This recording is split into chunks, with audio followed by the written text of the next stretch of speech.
Today we're playing the biggest game in Las Vegas, buying in for $20,000 at Bellagio. The stakes are 100 with a $100 big blind ante. This is the first cash game session that I've played after a summer full of high stakes tournaments. We're jumping right into the deep end, firing in Bobby's room, home of the most legendary battles in poker history. I wasn't able to make it right when the game began at 10 a.m., but I'm in my seat and ready to go, starting the session at 10:28 in the morning. About a half hour in, we pick up ace-4 offsuit in the under the gun straddle. Under the gun +1 raises to 500. The small blind calls, we're getting a discount and closing the action with good pot odds. I call for 300 more. We're going three ways to the flop. The dealer puts out 5-4 deuce with 2 diamonds. We've got middle pair, a gut shot straight draw, and a backdoor diamond draw. The small blind checks. If we check, I don't anticipate the initial pre-flop raiser c-betting into 2 opponents after seeing a flop that won't be good for his range. We might currently have the best hand, even though our tiny pair is somewhat vulnerable. I bet 1,000, sort of as a semi-bluff and to deny equity. If we get called, we can potentially continue to rep 2 pair, a set, or a straight that we have removal for. If a diamond comes, we can represent the ace-high flush. Betting gives us the opportunity to win right now, or it opens some doors for us to turn our hand into a big bluff down the road if it comes to that. Under the gun +1 folds. The small blind doesn't want any smoke. He folds as well. We were already winning about 2,000 before this hand. Now we're up about 3,000, and the day has just begun. We're on pace for $6,000 an hour. It's a lot more lucrative than my last job when I was selling doors door to door. Here we're dealt pocket 9s in the cutoff. Under the gun raises to 300. I call. The button would like to see some community cards. He calls as well. We're going 3 ways to the flop once again. It comes Jack 9-7 rainbow. Top set would have been overkill. Bottom set leaves us more vulnerable. But middle set and multiple opponents is just right for us. Under the gun tends to fire c-bets at a high frequency. He doesn't disappoint. He bets 500. There aren't any flush draws present. The only thing that we need to be concerned about is straight draws getting there. I consider raising, but we might be able to win a lot more money if we display some patience and raise on the next street. I flat to set the trap. The button folds immediately. We'll be playing the remainder of this hand in position. The dealer puts out a second J. I'm assuming one is for Joey and the other is for Uncle Jesse because we've got a full house. No longer do we need to be concerned about a straight or flush draw getting there. The opponent slows down by putting in the prudent check. He's rightfully worried that we might be holding trips or better. It could be tough to extract extra money out of him, but we've got to try. I bet 1,600. There's no immediate fold. Maybe under the gun doesn't believe us, or maybe he's on a draw of some sort with spades or a hand like Queen 10. He could also have a pair that he's not ready to give up on. He calls. The pot is becoming significant. The river is the king of diamonds. I mostly like it because it's pretty well connected with the board. It's possible that the opponent improved to a pair of kings. If he has something like ace-king or king-x of spades, Queen 10 also gets there to make a straight. Under the gun checks. We're going to target top pair or better combos. We don't want to bet too large to scare the opponent away though. I bet 3,500. The opponent folds right as the chips hit the felt. We're not able to get paid off at the end, but we're still expanding on a great start. We're up 4,400, less than an hour into the session, and it's about to get better. We pick up pocket aces under the gun. It's always beautiful to see 2 ways when we look down at our hand, but it's an even better feeling when we look at them from inside Bobby's room. I raised to 300. The cutoff calls, the big blind calls as well. We're going 3 ways to the flop once more. It comes King 7-5, all hearts. Our streak of having an overpair or better with this hand stays intact. The big blind checks. We have absolutely nothing to worry about. Our overpair with a flush draw is a monster hand, and it's likely to improve. I bet 200 to keep opponents in who are drawing slim, or to induce a bluff.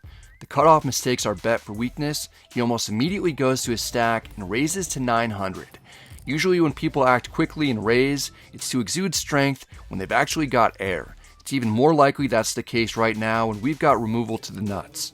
The big blind folds. We don't want to scare off our opponent when we suspect he doesn't have much and we've got the world. I call for 700 more. It's down to heads up. The turn is the deuce of diamonds. In most cases it'd be a blank, but the 7 deuce game is on, so it's at least possible that we just lost the lead to the cutoff if he has the worst hand in poker. I check to our opponent. He's at least going to pretend like he has us beat. He goes large with a bet of 2,400. Maybe he did flop a set or flush. Maybe he did turn 2 pair. I have a fleeting thought of turning our hand into a bluff, but it's not necessary, and it might not work if the opponent actually does have something like Queen Jack of Hearts. I call. I'd like the dealer to make things easier on us. Rather than giving us rocks and a big kettle that we'd have no use for, the dealer puts out the 9 of hearts, giving us the stones in a large pot. There's no way that we can lose. We have to figure out the best way to make the maximum amount of money. If we check, the opponent is likely going to give up on his bluffs and all his value hands like sets and small flushes. We can't allow him an opportunity to get to showdown for free. I lead for 1800 to make it appear like I'm putting out a blocker bet with some sort of small or medium flush. If the opponent was bluffing previously like I thought, he may consider raising to continue with his story that he has an imaginary ace-high flush. If he has a small or medium flush, he won't want to fold to such a small sizing, and he'll call to get to showdown. The cutoff is mulling over his options. Come on, dude. Put in the raise.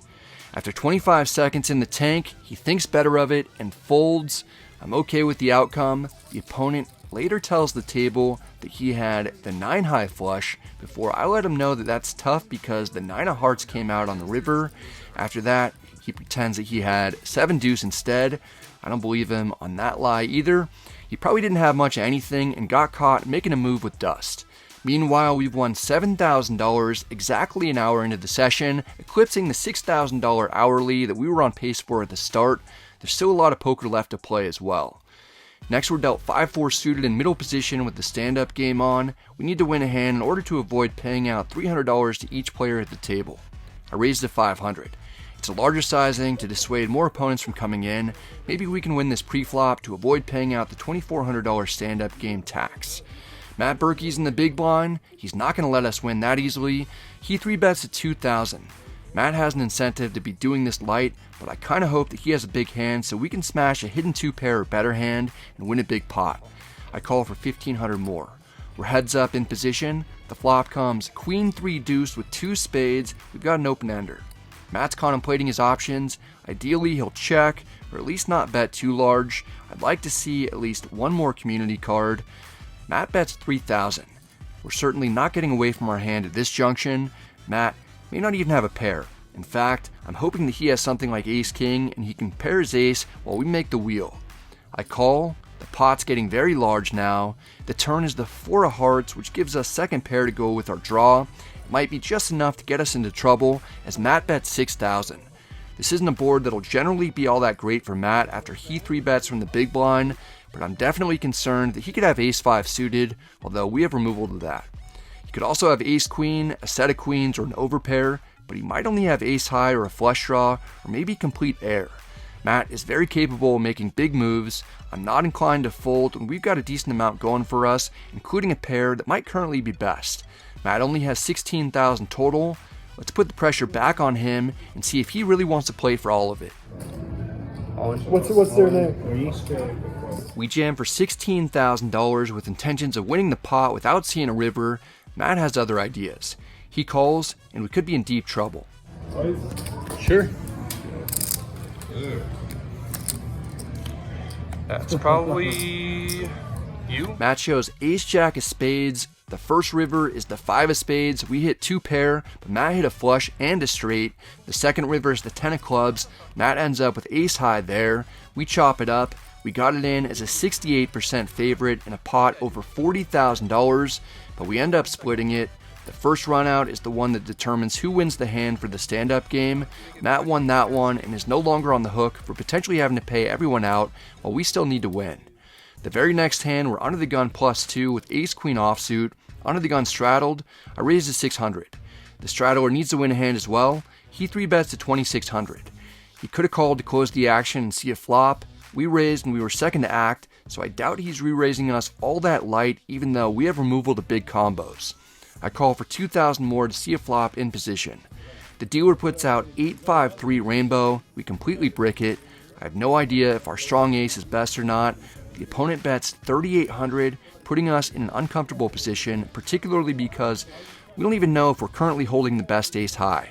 I'm not getting out of line. I fold knowing that the opponent has to show us what he took down the pot with so he doesn't lose the stand-up game. He reveals pocket 10s. He wasn't making a move. He wins it with the best hand. It's down to heads up in the stand-up game when we're dealt ace-king offsuit in the small blind. The under-the-gun straddler is the only person left who hasn't won a hand besides us. Matt raises at 800. This couldn't be set up better. We actually have an extremely strong starting hand, and it looks like we're in desperation mode trying to force it as I 3-bet to 4,000. The under-the-gun straddler has the fewest chips at the table with exactly 5,000 in his stack. If he folds and Berkey folds behind him, he has to pay out $300 to 8 players for a total of $2,400. He's pretty much forced to rip it with any 2 cards in order to refrain from that happening. He jams. Matt has 16,800 total and no reason to believe that we're nearly as strong as we happen to be. He knows that the under-the-gun straddler could have ripped it with virtually any 2 cards. Matt re-raises all in for 16,800. I'm in total shock at the situation that's taking place. I snap call. We're in a 3-way all-in with nearly 40,000 in the middle. Matt proposes that we run it twice. Everyone agrees. The under-the-gun straddler has already taken out rebuy chips, which is a sign that he likely has something awful and is expecting to lose. I want to flip over the cards for video purposes and so everyone knows what they need in order to win. I show our cards first. Matt reveals that he has the ace of clubs and the 10 of spades. We've got him dominated, but the other opponent doesn't want to let us know what he got it in with. The flop comes 9-6-3 with 2 clubs. We don't improve, and the table mate on our left thinks Matt's going to hit the backdoor flush or pairs 10. This is Berkey for sure. The turn is the 6 of diamonds. It's a blank. The river is the jack of diamonds. I'm not sure if our ace-king is good enough to beat both opponents, but we minimally beat Berkey on the first board in a $23,000 side pot. He's the more important player for us to scoop against. The second flop is 7-7 deuce rainbow. We've still got a commanding lead against ace 10. The turn is the ace of hearts, putting us in great shape to scoop against Matt as long as no 10, 7, or ace comes out. The river's the 6 of clubs. We win the much larger side pot against Berkey. The straddler finally shows that he wins the first run out with king 9 offsuit. I chop against him. Matt gets stacked. Initially, the straddler only takes back his money, and Matt's whole stack is given to me, but that's not correct. We realize that Under the Gun is supposed to win some money from Matt for the first run out. Under the Gun also wins the stand-up game, so I'm forced to pay $300 to each player at the table, yet I still profited about $10,000 from the game being on, even though I technically lost. It's the most successful stand-up game loss that I've ever had. I'm currently winning over $15,000. Things are going great, just like they could be for you if you check out my favorite place to play poker and enter my name, Brad. When you get started, you get some added value. Make sure you do this before the major event in September. Later, we're dealt pocket 5s under the gun +1 while the straddle's on. I raised to 500. A player in middle position calls after looking like he was considering 3-betting us initially. We're heads up out of position. The flop comes king jack 5 with 2 hearts. We've got bottom set and a chance to win another huge pot. I check to the in position player to see how he wants to play it. He's not afraid of the Broadway cards out there. He bets 600. We can mix in check raising or we can call. I'm pretty certain that we have the best hand. I call with intentions of making a move on the turn if it's a blank. The turn is the 6 of hearts, completing the flush draw. It's pretty awful for us. I check. The third heart doesn't deter the opponent from firing again. He bets 2,500. It's about a pot-sized bet. I don't like seeing it, but I doubt the opponent has the nuts. Otherwise, he probably wouldn't have gone so large. He might just have a hand like ace-queen offsuit and the ace or queen of hearts that he's semi-bluffing with.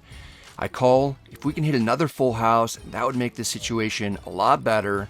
The dealer puts out the 4 of spades instead. It doesn't change a whole lot. I check. Our set is still very hidden and under-repped. I doubt the opponent thinks we have anything nearly as strong as what we've got. He bets 5,500. It's an affordable sizing. I don't like facing a third barrel, but we can't let it go. I reluctantly call. The opponent shows 10-9 of hearts. He flopped a straight flush draw, drilled the turn, and got a perfectly blank river.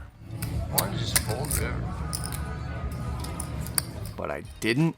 I lose a sizable 5-figure pot to erase the majority of today's profit. I'm only up 4,500 now. After adding on for 10,000 more, we're dealt ace-10 of hearts on the button. The cutoff raises to 300. Most of the time we'll call in this instance. We have a hand that plays well in position, even if it goes multi-way. I mix it up and 3-bet to 900 anyway.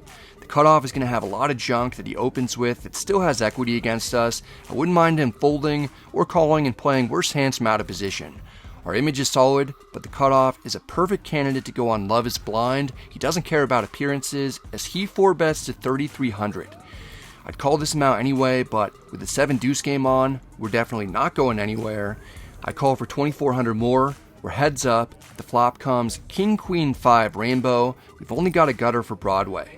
If the cutoff 4-bet with a legitimate hand, he probably smashed this flop, hitting a set or top. The cutoff down bets to 1,900. It's a tiny amount. Even without the backdoor flush draw, we have to stick around while facing the small sizing. I call to see if we can get lucky to possibly win a massive pot. The turn is the 3 of clubs. It's a total blank. It doesn't help us. If the opponent continues blasting away, I'm going to be out as quickly as I can. The cutoff bet's 4,700. There's nothing we can do. It's time for us to get out of here. I fold. We don't beat anything. Even if the opponent has ace-5 suited, he has us beat.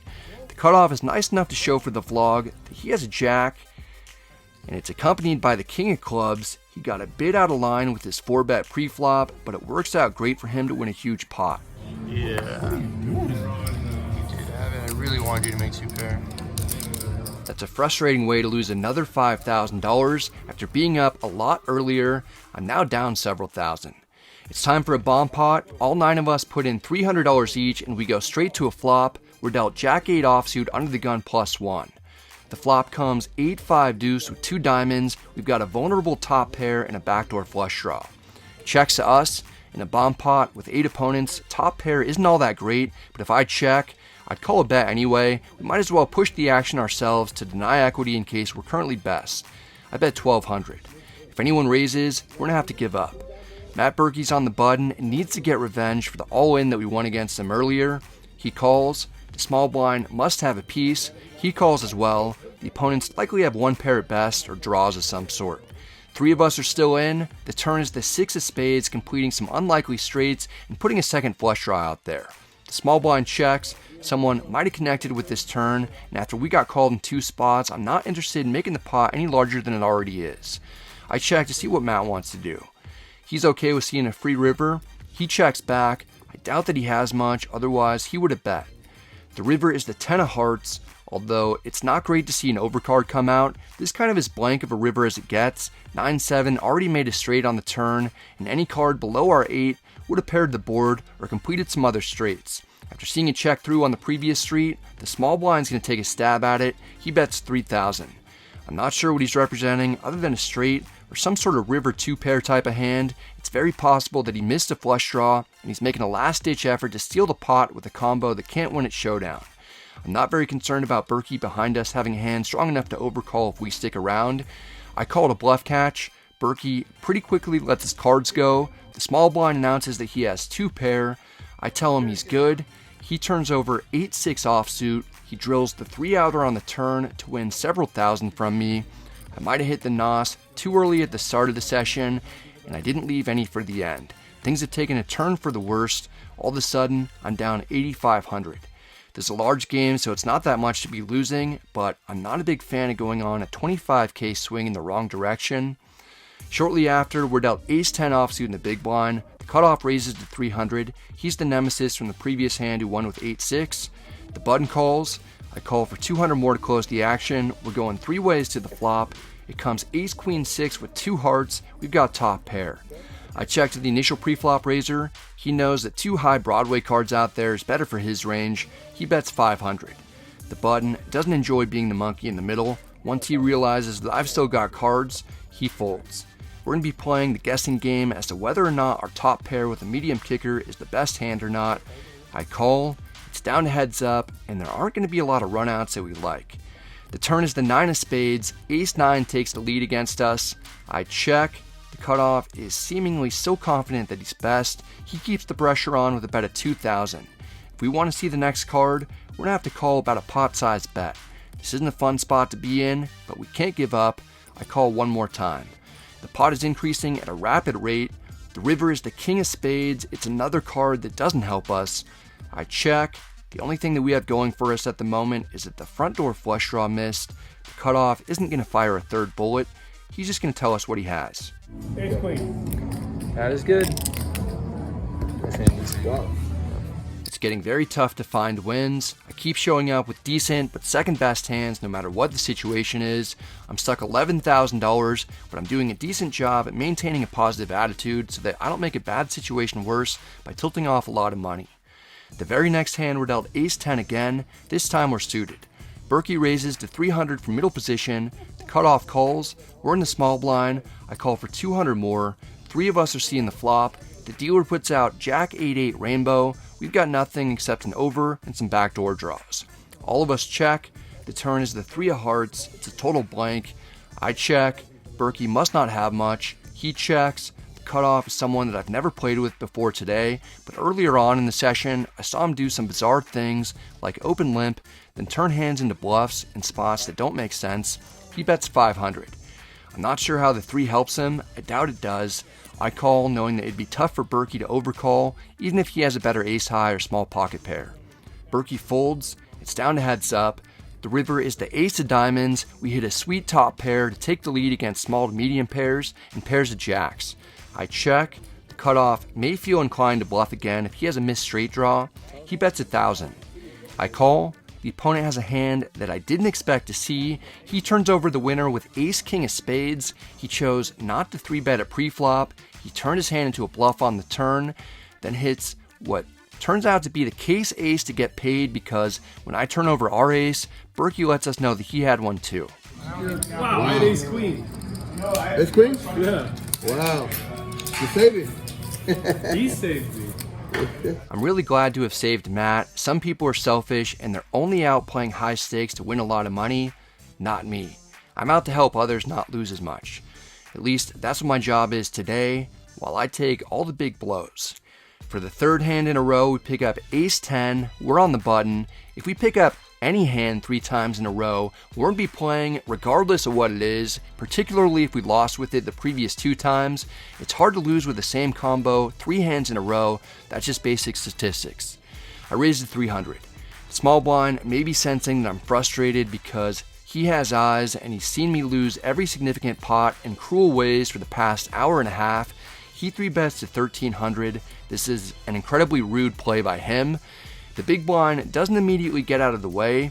If he 4-bets, we'll have an easy decision to excuse ourselves from the hand. The big blind shouldn't be cold calling any 3-bets with us behind him. He calls anyway. Now we're getting 3-1, we're closing the action and we have position. I call for 1,000 more. It's another large pot, and I'm getting tired of losing these. The flop comes Jack 7-6 rainbow. We brick it, except we've got some backdoor straight potential. The small blind checks, he might not have much. The big blind is probably going to have a lot of pocket 8s, 9s, and 10s type of hands. He checks. I'm going to take a stab to steal this one. I assemble chips and bet 1,600. The small blind folds quickly, strengthening my suspicion that he 3-bet us light. The big blind needs to see one more card. He calls, like I think he still might do one time with 8s, 9s, or 10s to see if he can improve to a set or maybe pick up a straight draw. The turn is the king of hearts, giving us a gut shot draw to Broadway.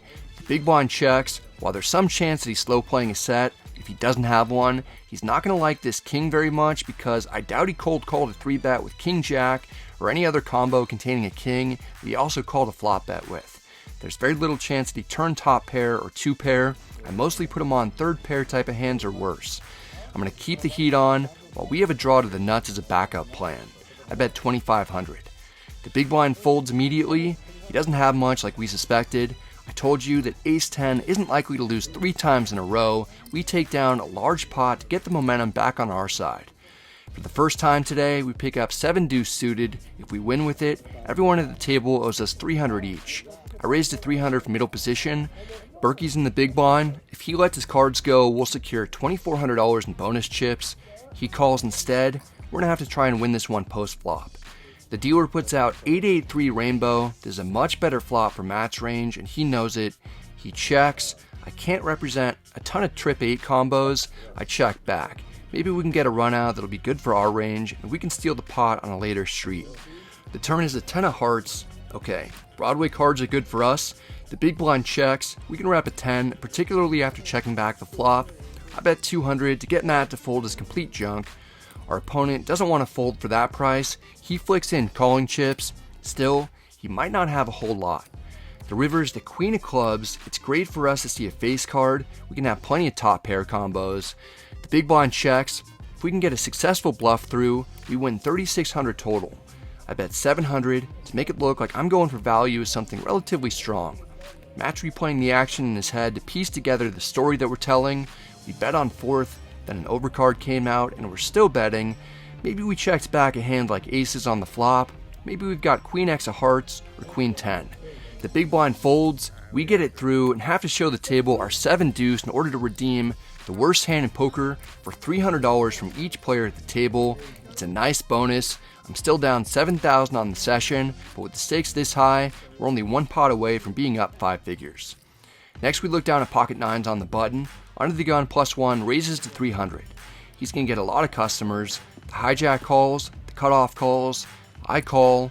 That's not quite enough people yet. The big blind calls as well. We're going 5 ways to the flop. The dealer puts out king 9 deuce with 2 diamonds. What a dream. We've got middle set and 4 opponents while we're last to act. It checks to the cutoff. The neighbor to our right bets 500. We 100% have the cutoff beat because he would have 3-bet pocket kings pre-flop. If he doesn't have diamonds, he'll be drawing nearly dead. I call to once again set the trap. We didn't get a blank turn last time we flopped a set. The deck will hopefully redeem itself and give us one here. There's no need for us to be too worried about straight draws because only gutters are possible. Maybe someone behind us will get wild thinking that the cutoff and I might both be somewhat weak. The big blind folds. Under the gun +1 calls. The hijack folds as well. The turn is the 3 of diamonds. Right away the flush draw gets there again. And again, it doesn't slow down our opponent. He bets 1,800. It feels very much like we're up against another flush. If he only has top pair, he should be concerned that we hit the flush because when we call the flop bet, it looks like we were on a draw that just got there. We can still hit a full house though. I call. I'm just not too thrilled about it. Under the gun +1 folds. The river is the ace of hearts. It's another card that should slow down the opponent if he only had top pair on the flop. The cutoff fires a 3rd bullet for 5,000 anyway. I'm getting deja vu. I paid off the last person when we were previously in a similar spot. I don't want to do it here. It's just tough to part ways with a set. It's like putting down a pet. I know that it's very unlikely that the opponent's bluffing, but my mind can't process everyone having it against me over and over. I call. Of course, the cutoff reveals that he has queen jack of diamonds for the 3rd nuts. He flopped a flush draw with the gutter as backup. I pay off the opponent and lose another huge pot. These situations aren't that easy to navigate. I could have lost less with both hands that I flopped a set, but if I had raised on the flop, I might have lost more since I could have reasonably gotten re-raised or even gotten it all in and lost. Unfortunately, I'm getting bad runouts and I'm definitely tilted now as I add on for 10,000 more, knowing that things have to turn around eventually. We pick up pocket 3s in the big blind late in the session. A few people have left. The straddle's on, Berkey's in the hijack, and raises to 500. I call. The straddler calls. We're going 3 ways to the flop. The dealer puts out 7-4 deuce with 2 spades. I'm not in a good mindset. I should be checking and folding to a bet, but a flop containing all low cards crushes my pre-flop calling range. I'm going to have a lot of small pocket pairs like the one that we've got. I rep a set and bet 900 to try and take it down. This isn't a play that we should do with 3s, especially not without a spade. The under the gun player calls. Berkey isn't going anywhere either. He calls. Perhaps under the gun has top pair or a spade draw. Maybe Berkey has an overpair or spade draw as well. I'm done with the hand. I took my stab and it didn't work out. No need to compound mistakes. Except, sometimes the poker gods have a funny way of bailing us out when things seem like they're as bad as they can be. The turn is the 3 of diamonds. We drill the absolute perfect card to give us the sneakiest set possible. Sure, it's a little scary because ace-5 and 6-5 get there, but it's less likely that our opponents called our flop bet with a straight draw when a flush draw is present. I'm going large to deny equity. I bet 4,000. Under the gun immediately folds. Matt has to be thinking that we might be at the end of our rope, and maybe I'm just making a big bet as a semi-bluff with an ace-x of spades type of hand that might be accompanied by a pair or gutter ball. Matt calls. He once called a large shove of mine with pocket 10s on a queen jack 7 flop, and he was actually right, but we sucked out on 2 runouts with 7 deuce to scoop a ridiculously big pot. Matt has already gotten it in against us light in 2 all-in spots today. There's a very good chance that he'll be calling us light with a draw or overpair right now, and he'll potentially call a shove if we get a blank on the river. The problem is it's been tough for us to get blank runouts when we've had sets today. The dealer puts out the 8 of hearts, which is a complete blank. The only new hand that beats us is pocket 8s. We've essentially got the nuts. I already discounted Matt calling our flop bet with a straight draw, and he almost certainly would have raised our turn bet with the straight when there's a flush draw out there, unless he has specifically 6-5 of spades or ace-5 of spades. There's over 12,000 in the middle. We've got exactly 16,000 in front of us. Matt has us covered. We've got the perfect candidate to overbet rip against due to his propensity to call us light and not shy away from action. I jam. Matt's mind was already made up. He snap calls. I show him the set. Matt shows 6-5 of hearts for the nuts. All right. Nice hand. What I thought was the best card in the deck ends up being the absolute worst one. The misplay flop lead ends up costing me over $20,000 on a day when I was already getting pummeled. Slow playing monsters causes me to lose 5 figures, while it pays off huge from that when he employs the same strategy. Sometimes the poker gods have a way of making things even worse when you thought they were already as bad as they could possibly be.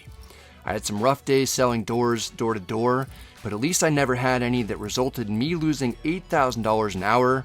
After being up close to $20,000, I lose with set after set after set, and ultimately end the day losing $40,000 before calling it. That is a painful one. That's it for this one, guys. I hope you enjoyed it. If you did, I'd appreciate it if you hit the like and subscribe buttons. Helps out the channel a ton. If you have any questions or comments, feel free to let me know in the comment section. I'm happy to get back to you.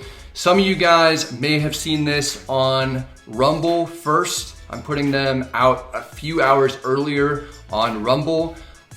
Probably no one did. I have 1 follower on there. I'm trying to double it after today. But YouTube is just making it tougher and tougher on poker content creators, so I am trying to not be reliable on one platform solely. So I'm trying to grow out the Rumble one. Also, let's see. We've got a meetup game coming up September 27th at the Lodge. So if you're able to make it out to Austin for that, I know me and Doug are gonna be out there playing 1, 2, and a handful of other people will be as well. And then finally, we've got that 100K free roll coming up September 21st. So be sure to check that out. I have more information in the description box below pertaining to that. Hope you're all doing well. Hope you're staying safe. Good luck at the tables, and I'll see you next time.